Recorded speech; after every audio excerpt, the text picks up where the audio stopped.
Search the scriptures, for in them ye think you have eternal life. John 5:39.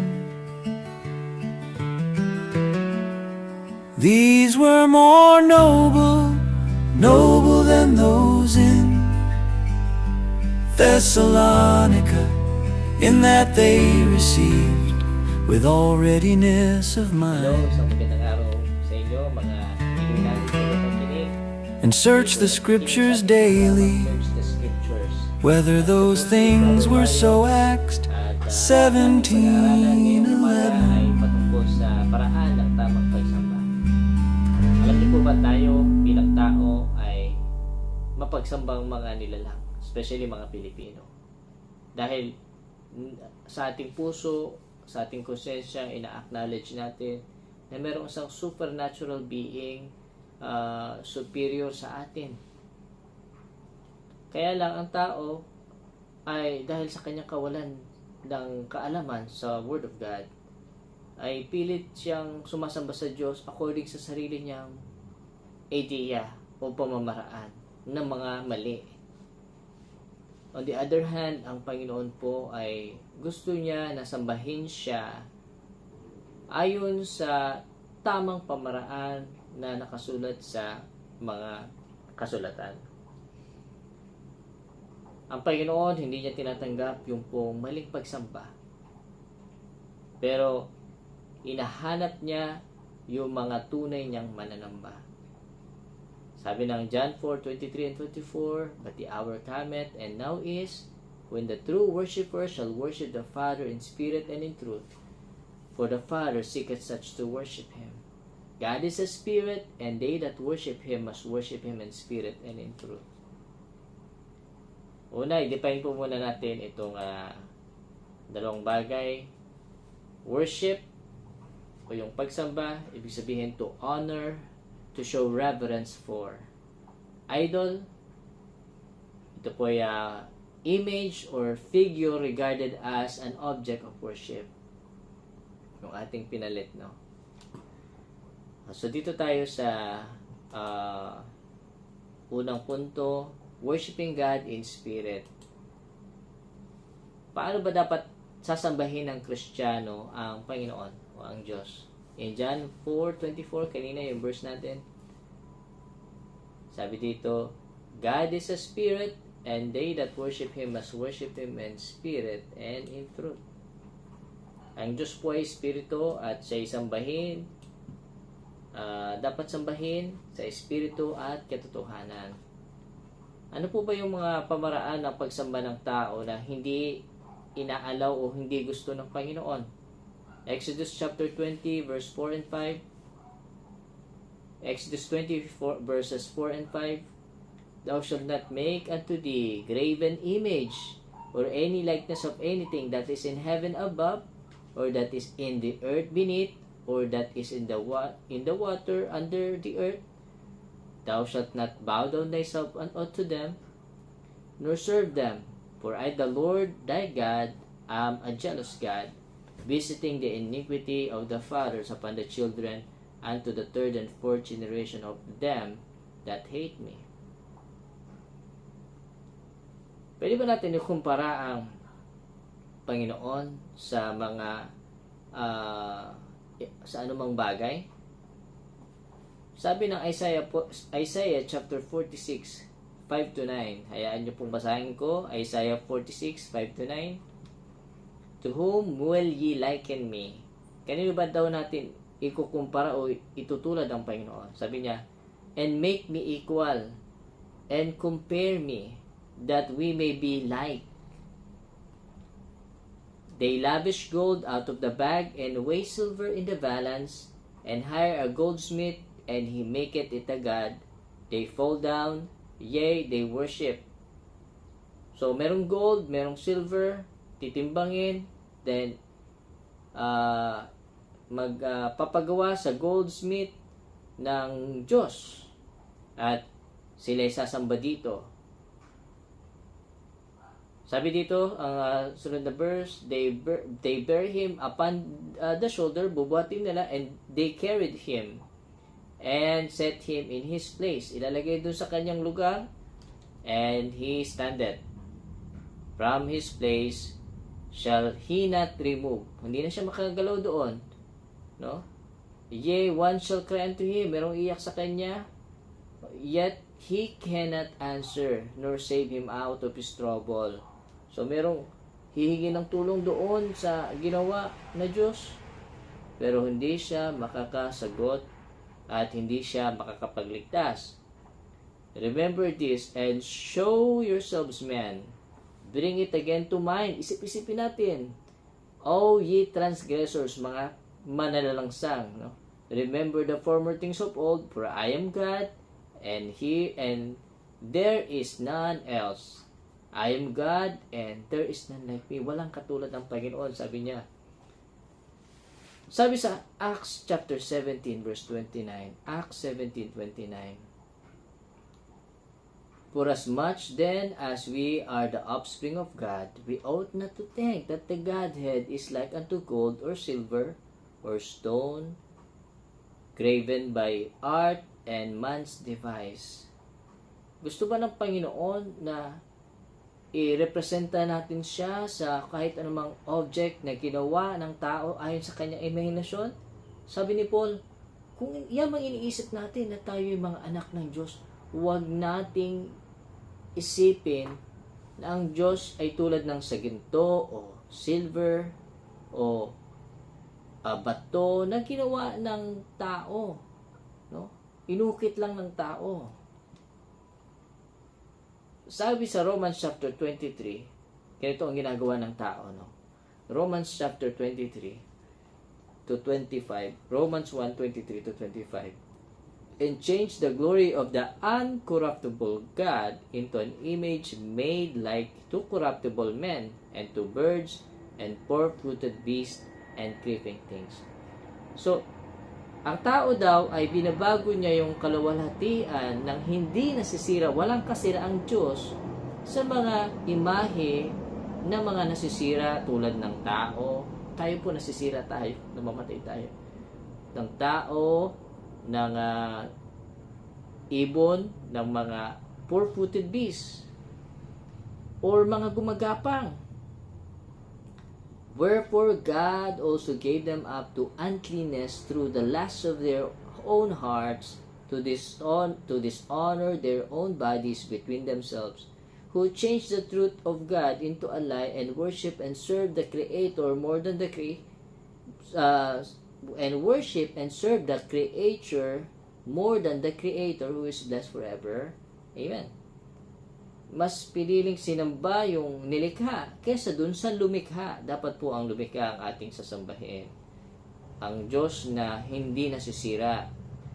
Sabi nga dito sa Isaiah chapter 40, 18 to 25, sabi ng Panginoon, to whom then will ye liken God? Sabi ni Isaiah, to whom then will ye liken God? Or what likeness will ye compare unto Him? The workman welted a graven image, and the goldsmith spreaded it over with gold. No? Lalagyan ng ginto, pagkaukit ng imahe, lalagyan ng bubudburan ng ginto. Sabi, spread it over with gold, and cast it silver chains. No? He that is so impoverished that he hath no oblation, chooseth a tree that will not rot. He seeketh unto him a cunning workman to prepare a graven image, that he shall not be moved. So, pumili ng magandang kahoy na hindi basta-basta mabubulok. Sabi nga dito, at inukit na imahe. Sabi nga dito, have ye not known? Have ye not heard? Di ba nyo nalaman? Di nyo ba narinig? Had it not been told you from the beginning? Have ye not understood from the foundations of the earth? Di nyo ba naintindihan? It is He that sitteth upon the circle of the earth, and the inhabitants thereof are as grasshoppers that stretched out the heavens as a curtain, and spreadeth them out as a tent to dwell in. That bringeth the princes to nothing, he maketh the judges of the earth as vanity, yea, ye shall not be planted, yea, they shall not be sown, yea, their stock shall not take root in the earth, and he shall also blow upon them, and they shall wither, and the whirlwind shall take them away as stubble. To whom then will you liken me, or shall I be equal, said the Holy One. So, sabi ng Panginoon, kanino ba natin siya ikukumpara? Di ba? Siya yung makapangyarihan na may control sa mga bagay-bagay dito sa earth. Hindi natin pwedeng ikumpara ang Panginoon sa mga nasisirang bagay. Now, sino ba dapat ang object ng pagsamba ng tao? Sino ba dapat? Romans 1:25, balikan natin. Dito sa Romans 25, sabi nga, who changed the truth into a lie and worship and serve the creature more than the Creator. Dapat po, ang ating sasambahin o yung object ng ating pagsamba ay yung Creator, hindi yung mga nilikha o hindi yung nilikha.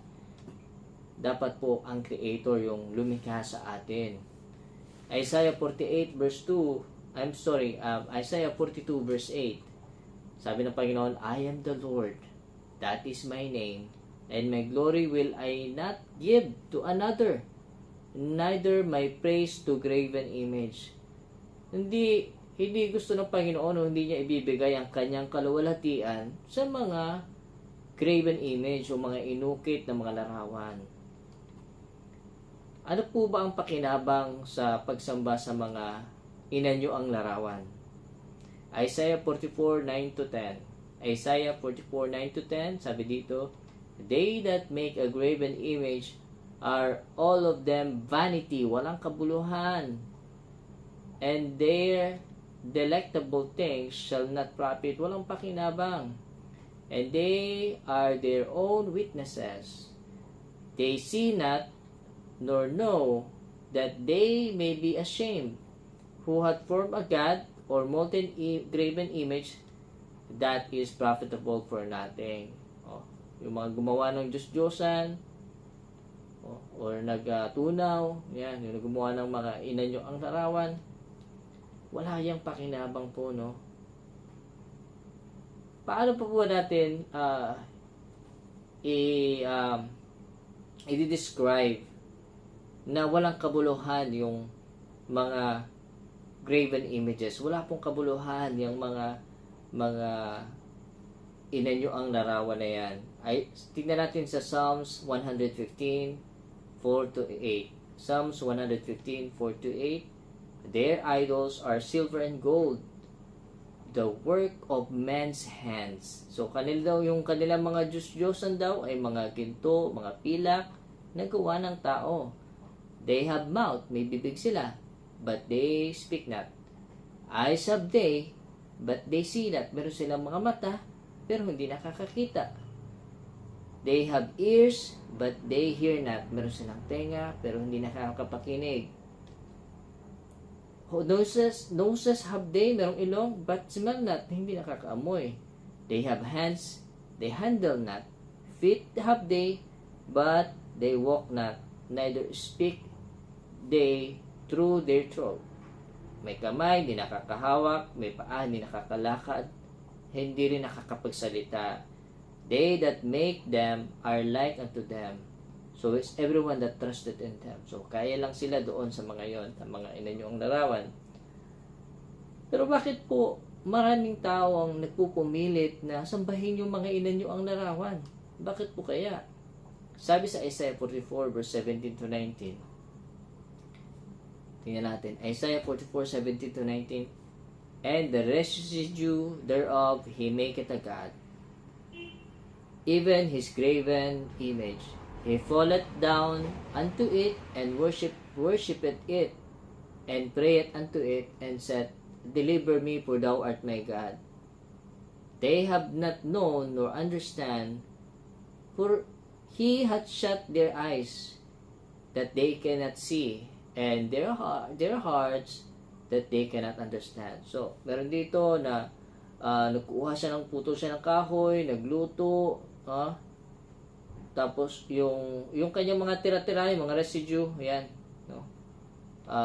Pinaglutuan, ginawa niyang Diyos. Sabi dito, hindi niya naintindihan na. Sabi nga dito sa sunod na verse, and none considereth in his heart, neither is there knowledge nor understanding to say, I have burned part of it in the fire.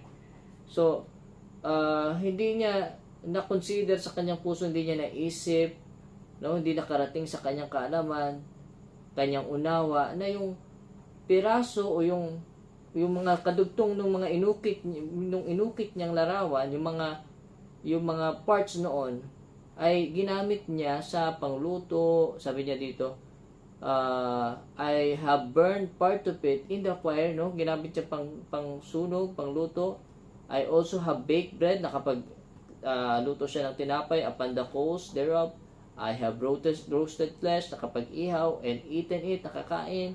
And I shall make the residue thereof an abomination. So yung ilang bahagi ng sabi, shall I fall down to the stock of a tree? Dapat ba ako, sabi niya dito, dapat ba ako magpatira pa doon sa piraso ng kahoy na yun?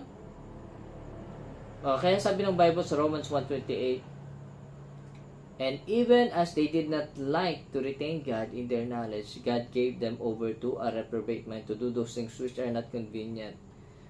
Kasi yung puso ng tao, talagang pinatitigas niya na hindi niya talaga pilit na inuunawa na ang mga bagay na yun ay hindi naman yun tama, no? Kasi yun ay kahoy lang yun, inukit lang yun. Alam niyo po ba kung saan ang kahantungan ng mga mapagsamba sa Diyos-Diyosan? Revelation 21 verse 8, but the fearful and unbelieving and the abominable and murderers and whoremongers and sorcerers and idolaters and all liars shall have their part in the lake which burneth with fire and brimstone, which is the second death. Meron pong second death, yung lake of fire na tutunguhan ng kaluluwa. Ang tanong ay, dapat bang pagsisihan natin dapat ba natin pagsisihan ang mga ganitong klaseng practice, ang pagsasamba sa Diyos-Diyosan? Dapat ba natin itong pagsisihan at bitawan? Sabi ng Revelation 9:20, and the rest of the men which were not killed by these plagues yet repented not of the works of their hands, that they should not worship devils and idols of gold and silver and brass and stone and of wood, which neither can see, nor hear, nor walk. Mga hindi mga nakakagalaw, no? Yung mga pagsamba sa Diyos na yan, dapat po magsisi tayo. Dapat po iwanan natin. Dapat po hindi natin gawin ang bagay na yan. Dahil tayo po mapapahamak tayo. Hindi po yan gusto ng ating Panginoon. Ngayon, dito po tayo sa pangalawang bagay, ang pagsamba sa katotohanan. Worshiping God in truth. Sambahin natin siya sa katotohanan. Sabi ng Matthew chapter 7, 21 to 23, not everyone that said to me, Lord, Lord, shall enter into the kingdom of heaven, but he that doeth the will of my Father which is in heaven. Many will say to me in that day, Lord, Lord, have we not prophesied in thy name? And in thy name have cast out devils? And in thy name have done many wonderful works. Then will I profess unto them, I never knew you, depart from me, ye that work iniquity. So, hindi po lahat kasi ng mga sumasamba sa Panginoon at tumatawag sa Kanya ay katanggap-tanggap. No? Hindi lahat, sabi niya, not everyone that said to me, hindi lahat na magsasabi sa akin, Panginoon, Panginoon, ay papasok sa kaharian ng langit. So, bakit ba i-reject ng Panginoon itong mga so-called Christian, mga preachers, or mga miracle workers sa Judgment Day? Bakit po kaya? So sabi dito sa verse 21, kasi hindi nila ginagawa o yung ginawa o ginagawa yung kalooban ng Ama na nasa langit. Ano ba ang kalooban ng Ama na nasa langit? In John chapter 7 verse 17, kung sino mang magnanais na gawin ang kanyang kalooban ay malalaman niya ang he shall know of the doctrine, no? Malalaman niya ang doktrina o yung katuruan, kung ito ba ay sa Diyos o nagsasalita ako ng sariling akin, no? So, if any man will do his will, he shall know of the doctrine, whether it be of God or whether I speak of myself. Now, sabi ng 2 John verse 9, 2 John 1:9, whoso transgresseth abideth not in the doctrine of Christ. Kasi meron pong tinatawag na doctrine o katuruan si Kristo o yung sabi nga dito yung kalooban ng Ama. Kung gusto nating sumunod sa kalooban ng Ama, dapat malaman natin yung mga katuruan, yung katuruan ng Biblia. Tingnan po natin yung sabi dito sa Mark chapter 7 verse 7. Howbeit in vain do they worship me, teaching for doctrines the commandments of men. Meron po kasing tinatawag na vain na pag-worship, walang kabuluhang pag-worship, dahil ang mga katuruan ay yung mga katuruan ng tao, mga utos ng tao. Kaya sabi sa Mark 7 verse 9, and he said unto them, full well ye reject the commandment of God, that ye may keep your own tradition. Mga tradisyon po, hindi po yan dapat. Dapat po hindi base sa tradisyon, kung hindi dapat sa katuruan ng Biblia, katuruan po ni Kristo. Sabi sa Mark 7:13, sabi ni Jesus, making the word of God of none effect through your tradition. Wala nang saysay ang word of God dahil sa mga tradition which ye have delivered, and many such like things do ye. So, wag po dapat yung mga katuruan ng tao o mga tradition, dahil pagka ganyan po ang ating pagsamba sa Panginoon, ganyan ang ating mga katuruan, o ganyan yung base sa mga turo ng tao o tradition ng ating pagsamba, sabi ng Biblia, vain o walang kabuluhan ang ating pagsamba. Ano ba dapat ang basehan? O ano ang basehan ng tamang pagsamba o ng tunay na pagsamba o tamang pagsamba? 2 Timothy chapter 3, 15-17, and that from a child thou hast known the Holy Scriptures, which are able to make thee wise unto salvation through faith which is in Christ Jesus. All Scripture is given by inspiration of God, and is profitable for doctrine, for reproof, for correction, for instruction in righteousness, that the man of God may be perfect, thoroughly furnished unto all good works. So, yung Word of God po, yung Holy Scriptures, yan po ang dapat basehan natin. Yung kung kaalaman po ba sa Biblia at understanding sa Biblia, ay kailangan ba ito sa pagsamba sa Diyos? Sabi ng Mark chapter 12 verse 33, and to love Him with all your heart, with all our heart, di ba? With all your heart, with all understanding. Dapat naiintindihan, with all thy soul, with all thy strength. Dapat ganun natin mahalin ang Panginoon. At sabi nga dito ni Pablo sa 1 Corinthians 14:15, what is it then? I will pray with my spirit, and I will pray with my understanding also. Kahit sa prayer, dapat naiintindihan natin. I will sing with the spirit, and I will sing with the understanding also. Kahit sa pagkanta sa Panginoon, dapat naiintindihan natin. Sa madaling salita, pag tayo sasama sa Panginoon, dapat ating pong nauunawaan. At dapat po ay nandiyan na mga biblical na pamamaraan.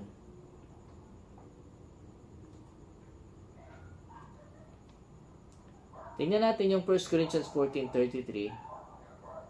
For God is not the author of confusion, but of peace, as in all churches of the saints. Ang Panginoon po ay hindi siya Diyos ng kaguluhan.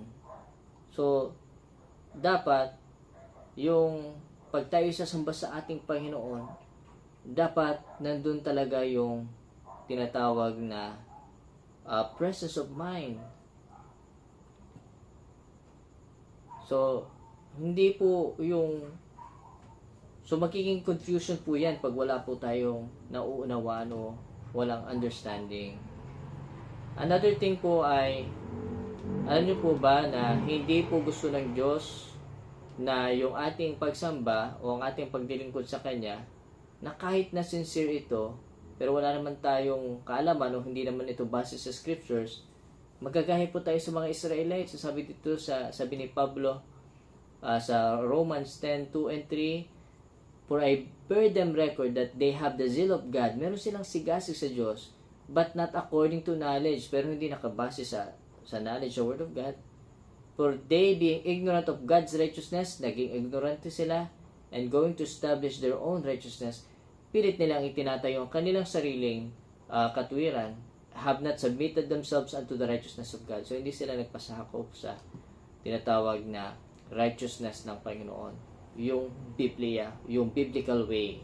Sabi nga ni, sabi sa Hosea 6 verse 6, "For I desired mercy and not sacrifice, and the knowledge of God more than the burnt offering." So, hindi yung porque sumasamba, pero hindi naman according sa knowledge sa Panginoon. So, dapat biblical way. Ngayon po, dapat pa tayong sumamba sa mga tinatawag na mga apostol o yung mga santo o ibang santo. Sabi ng Matthew chapter 4 verse 10, sabi ni Jesus, "Get thee hence, Satan, for it is written, Thou shalt worship the Lord thy God, the Lord thy God, and Him also thou shalt serve." Siya lamang ang inyong paglilingkuran. Ito, sabi sa Acts chapter 10, 25 and 26, nung si Peter ay pumunta kay Cornelius, Acts 10, 25, 26, "And as Peter was coming in, Cornelius met him and fell down at his feet and worshipped him. But Peter took him up, saying, Stand up, I myself am a man." So, pagpunta ni Peter kay Cornelius, si Cornelius nagpatira pa sa kanyang paanan at sinamba siya. Pero si Peter, itinayo siya, sabi niya, "Ako ay tao lang rin." So, malinaw ang pagkakasabi ni Pedro na hindi siya, nung sinamba siya, na tao lang rin siya. Ang tao po hindi natin dapat sasambahin. Ang Diyos lamang ang dapat nating sasambahin. At si Jesus naman, siya po yung ating tagapamagitan between God and man. Sabi nga sa 1 Timothy chapter 2 verse 5, "For there is one God and one mediator between God and man, the man Christ Jesus." Alam niyo po si Jesus, meron siyang dual nature. Siya ay 100% God at 100% man. Siya yung ating mediator between God and man. Now, dapat po ba nating sambahin at paglingkuran ng Diyos sa church na kung saan ay nagtuturo ng tama at biblical na pamamaraan ng pagsamba? 1 Thessalonians 2:13 and 14, "For this cause," once again, 1 Thessalonians chapter 2 verse 13 and 14, "For this cause also thank we God without ceasing, because when ye received the word of God, which ye have heard of us, ye received it not as the word of men, but as it is in truth, the word of God, which effectually worketh also in you that believe. For ye, brethren, became followers of the churches of God, which in Judea are in Christ Jesus. For ye also have suffered like things of your own countrymen, even as they have of the Jews." So, malinaw po dito na itong mga taong ito na nandiyan ang kanilang pagsunod doon sa tamang pamaraan na tinuturo ng Biblia. Sabi nga ni at meron pong nag-i-exist pa rin na church na nagkakandak ng tinatawag na tamang paraan na biblical way. Kaya sabi ni Paul, 1 Timothy 3:15, "But if I tarry long, that thou mayest know how thou oughtest to behave thyself in the house of God, which is the church of the living God, the pillar and ground of the truth. So yung nandiyan pa rin ang church ng ating Panginoon na pillar and ground of the truth. Nagdadala ng at nag-iingat ng tamang katuroan. Maraming salamat po sa inyong pakikinig at hanggang dyan lang po ang ating lesson. God bless po.